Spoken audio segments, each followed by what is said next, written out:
Hello, this is Dr. Isabelle Amigues from Unabridged MD, where we provide you with hope driven by science.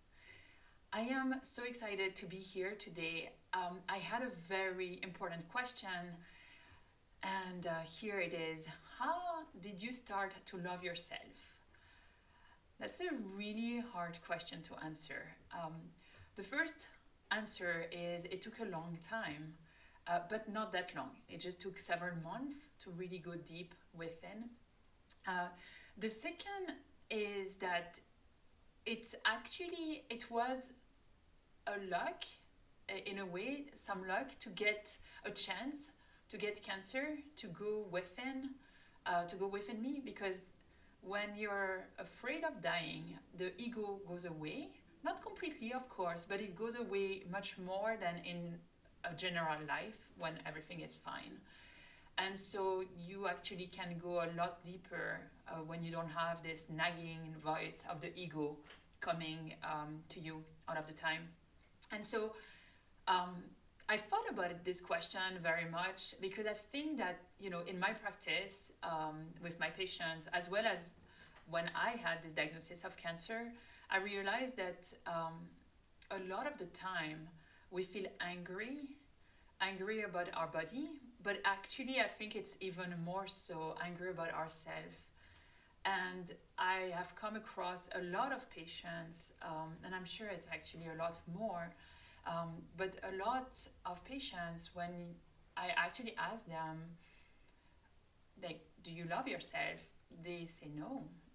And it's sad, but at the same time, it just shows us that a lot of us don't necessarily realize how incredibly beautiful we are within.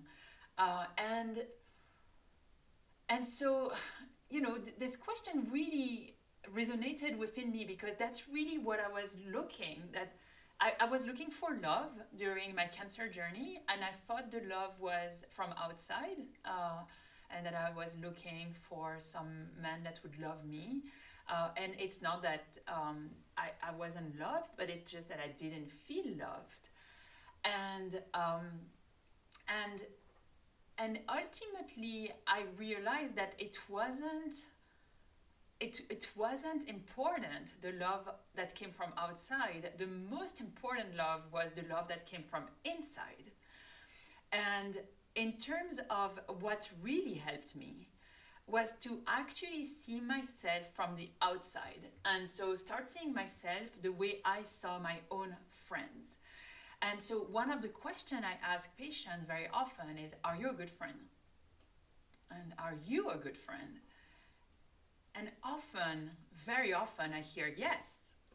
And it's very funny to see that people who are very good friends and are very driven towards helping their friends see themselves absolutely not through the same lens than they see their friends. So, are you a good friend? And then if you are a good friend, can you see yourself through the same lens than you see your friends?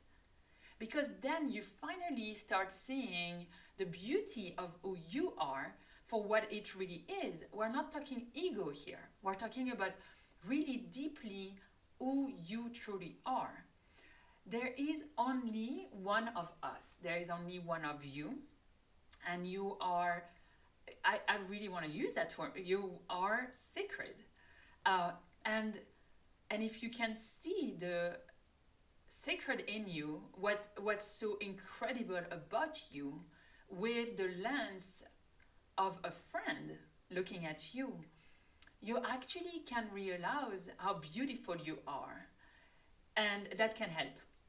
And that can really help in starting to love yourself.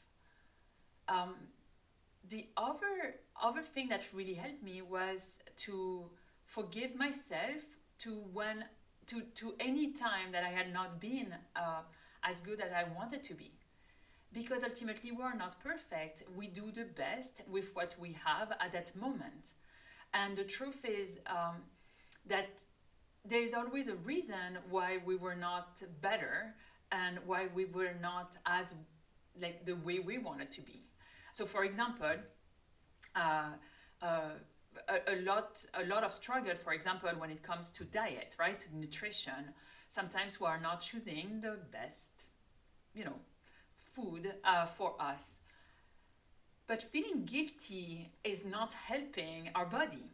And one of the things that I wanna mention is the fact that like that doesn't help to feel guilty. What helps is to recognize that we did not necessarily choose the best option that day, and to kind of think of why is it that we chose this versus a better, healthier option.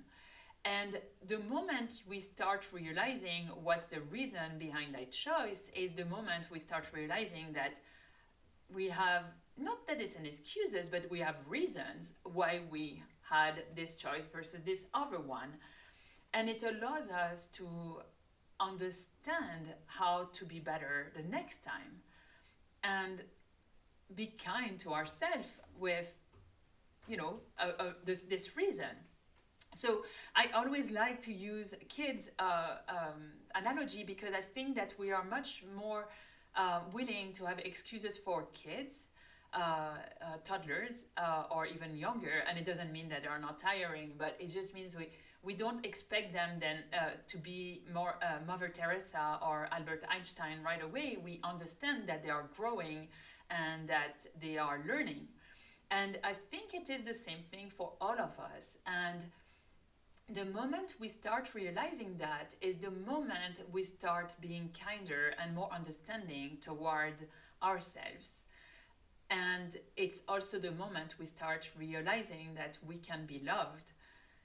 So, being kinder, being more understanding, looking at ourselves through the lens of our friends look when we see our friends.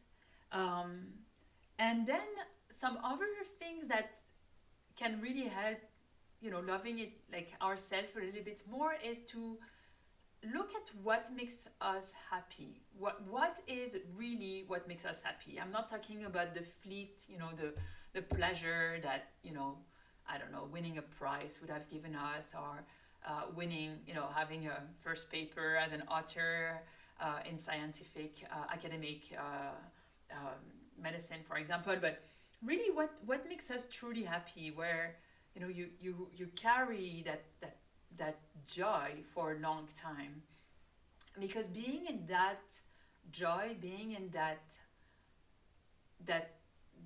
joy of life and pleasure of life actually can really help us get and tap into the loving ourselves.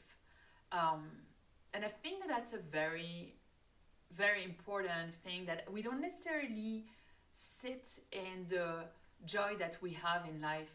It's almost as if the moment we had joy, we were like, oh, I have had joy, that's enough. I'm not supposed to have that much joy.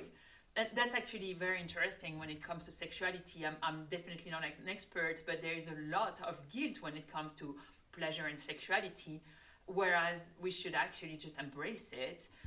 Better said than done, but it's really the same concept in general. Why is it that you cannot sit in joy? Why is it that you cannot sit in pleasure? There's nothing wrong about joy and pleasure. And same thing when we are eating chocolate, right? Like, why is it that we cannot be in the pleasure of eating chocolate?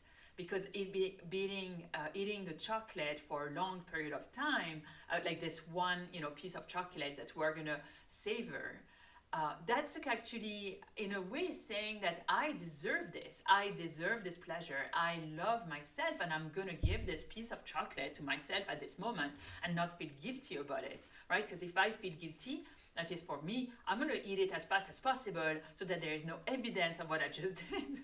But unfortunately, it doesn't work, and I don't love myself for it. If I decide that I deserve this, I have the right to be in this pleasure of eating this piece of chocolate, well, I'm going to enjoy it more than, than just being there. Like, I'm actually going to make something really special about it. So, those are some of the things that have helped me. I think sitting in gratitude is actually also super powerful to learn how to love ourselves. And I know some people do gratitude journal, and I definitely recommend them. You can think of 3 things that you are grateful for in the day. I like to sometimes just be grateful in general for life, for what's around me at that moment. It doesn't even have to be an incredible place. It can be literally in the subway, on the bus, or commuting, just like being in that moment, very present, and realizing how lucky I am to be here at that moment and seeing all the beauty of nature. And I find that when I do this, I have a tendency to love myself a lot more deeply, because it's not about loving our ego. Our ego has nothing. Like, our ego is here to protect us, but most of the time I find that our ego are in the way, and our ego is not kind. Our ego is absolutely not kind. So yeah, those are really things that really drive me now. And I try to really sit and really go deeply into what's the most important for me. And loving myself is really important, and it's not a superficial love. It's a really deep love, and it definitely took work to get there. In terms of exercise, other than the exercise that you can do at home, there is one more thing that I think can add to getting there, is to start removing people who are not making you feel good. And so if you find yourself not feeling good after an encounter, it doesn't mean that that person is bad or anything. It's not about this. It's about who you are at that moment and who you want to be. And if you feel uncomfortable after an encounter, either you have the courage and you feel okay and you really love that person, and so you want to confront them and talk to them about it and just be like, hey, I felt this way when you said this, and I do not know why I felt this way, and I just want to talk to you about this. Or you can decide that they are not worth spending so much time and energy around, and start looking at the people who make you feel good and surround yourself with those people. And it's the same thing. It's not necessarily just people that are your friends or family. It can actually just be people online, Twitter accounts, and posts, and just start seeing like, how do you feel, because the way you feel is gonna actually it's gonna stain you, not necessarily negative. It can also be very positive, but I am a big believer that I would rather be around good and positive things around me, so that I feel better, about me, about my life, my condition. And so one of the things that I do not do is listening to the news. They always come anyway, but I find the news are all about very negative and very, very scary things, and I just feel that that's not real life. That's just a clickbait in general, even the biggest, best, newspaper. And I'm just like, well, if there's something that's important for me, it's gonna come. It's always coming, because everyone else is, reading the news, and for me, it's not worth it. So it's not worth losing the energy about it, because I feel sad and I empathize, and I just always feel guilty to be in the joyful moments of my life, if not everyone can be joyful. And so here is what I want to say is like, they can be less joyful, but you don't have to be, it's not that you're not empathizing with those situations. It's just that what you're saying is like, look, I decide to love myself and I decide to live in happy and joy. You can come here. I will share the space with you. I don't have to come down. You can go and elevate yourself up there. So I think I will leave you here. There's a lot of food for thought. I think that all of those things really helped me to start loving myself. The most important thing is to realize that it doesn't come from outside, it comes from within. And boundaries, and realizing what makes you happy, what brings you joy, and what doesn't. And starting here, like really a small circle, and then just growing a little bit bigger slowly. So a lot of exercises, gratitude journal, feeling and recognizing the feelings, realizing that you are enough and you are unbelievable because you are unique. There's no one else that's going to be like you later, and there has never been a you. And looking at yourself through the glasses of the lens that you use when you see your friends. Please like, comment, subscribe, share. Ask me questions. There's a lot of questions that are coming from text and from emails, but you can ask them also on the platform. It's truly a pleasure and honor to be here. Again, I'm Isabelle Amigues from Unabridged MD, where we provide you hope driven by science. Have a wonderful day. Take good care. Bye-bye.